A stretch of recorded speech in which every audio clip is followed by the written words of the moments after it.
guys! Andito naman si Baby Linsel. Mag-vlog-vlog muna kami. Welcome sa aming vlog!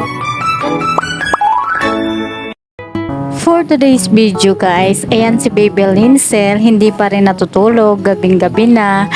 At yan ay oras ng alas 10 ng gabi.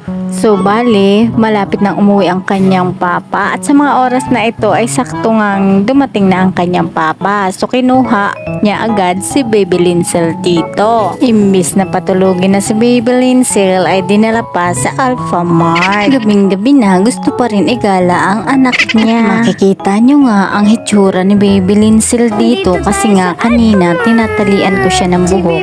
Ayaw niyang magpatali. Guys, ang daming. Ayan na si Bebe. Bebe, ganda ng suot mo ah.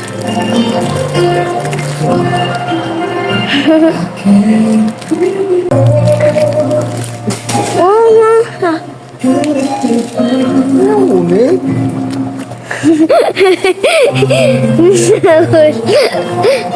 Ayan. May marshmallow pa talaga siya. Ano yan? Guys.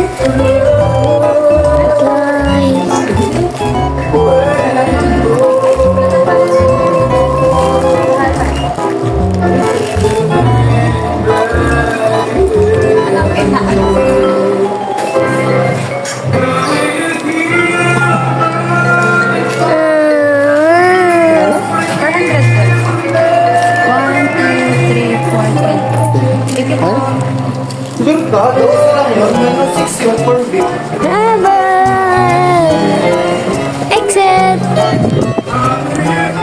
Bebe, patingin nga ng mukha kung yehey! Is a face. Is a look at a mouth. Hindi ka ano? Nang 20. Ano? O, diba? Nag-enjoy si Baby Linsel at ayan nga, kumakain na siya nung binili ng kanyang papa. Nakakagigil naman talaga ang mukha ng baby na to. Talagang nagpapakyut pa. Alam niya kasi na binibidyohan siya. So, ayan, pag malaki na siya, hindi na siya mahihiya sa camera kasi nasanay na siya. At sa mga oras na ito, tingnan nyo maya-maya, nanonood na siya sa cellphone pero halata naman na inaantok na siya. Ayan, bigay naman ang papa niya ng cellphone niya kasi mahilig na talaga si Baby Linsel sa cellphone. Hanggang dito na lang mga Kalensel Vlog. Thank you for watching.